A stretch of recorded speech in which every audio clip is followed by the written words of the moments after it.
नमस्कार बच्चों, सुप्रभात। बच्चों, अभी तक हमने दो कहानी पढ़ी। दो कहानी के ऊपर से जो भी प्रश्न के उत्तर मैंने आपको दिए थे वह आपने लिखे होंगे। यह प्रश्न के उत्तर मैं जैसे जैसे आपको देती हूँ वैसे वैसे आपको वह पढ़ना है। घर पे बैठ के उसको आपको पढ़ना है। आज हम तीसरी कहानी पढ़ेंगे, कौवा और लोमड़ी। और जो चौथी कहानी है वह आपको घर पे खुद लिखनी है। मैं आपको वर्कशीट में वह चित्र और कहानी दूंगी और उसके ऊपर से जो प्रश्न है उसके उत्तर आपको उसमें से ढूंढ के लिखने हैं। कहानी का चित्र और कहानी दोनों दूंगी और उसके ऊपर से जो मैं प्रश्न आपको दूंगी उसके उत्तर आप खुद घर पे बैठ के लिखने हैं। समझ में आया बच्चों? तो आज हम तीसरी कहानी, कौवा और लोमड़ी।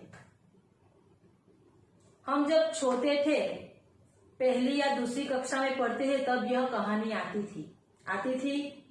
हाँ, तो यह कहानी तब जो आती थी वह अलग थी और ये जो कहानी है वह अलग है। तब कौन सी कहानी आती थी कि एक कौवा था, उसको एक रोटी मिली। वह रोटी लेकर पेड़ पे जाकर बैठ गया। नीचे से एक लोमड़ी पसार हो रही थी।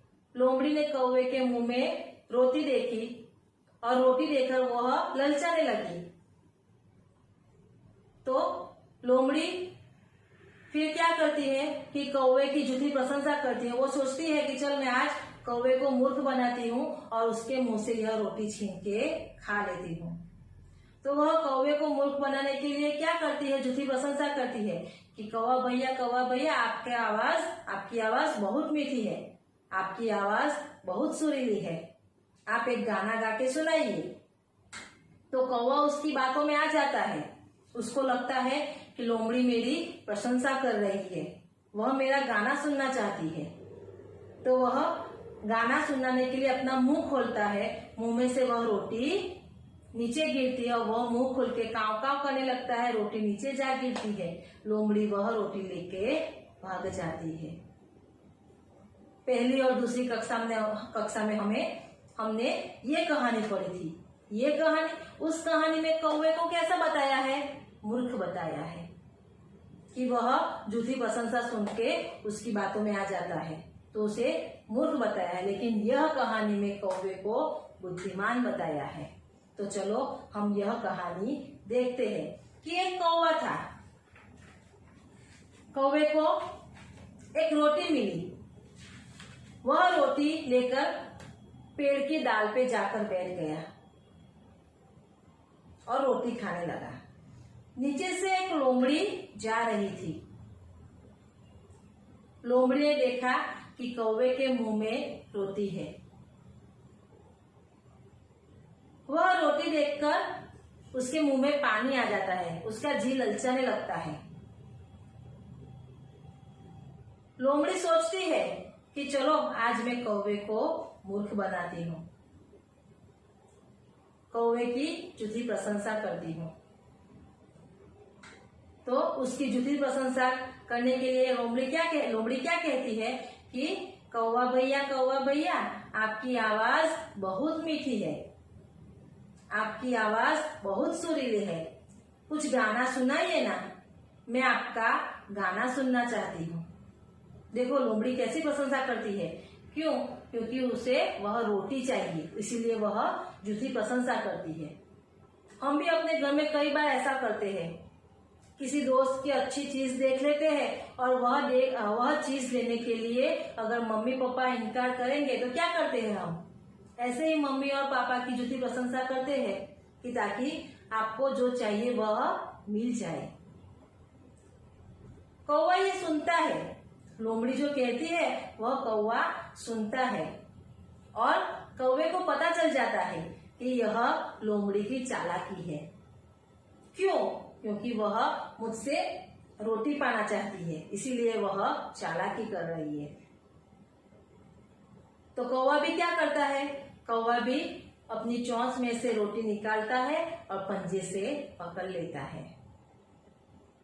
उस कहानी में क्या था, उसकी जूठी प्रशंसा सुनकर कौवा काव काव करने लगता था और रोटी नीचे गिर जाती थी। लेकिन इस कहानी में क्या है कि कौवा अपनी चोंच से रोटी निकालता है और अपने पंजे से पकड़ लेता है।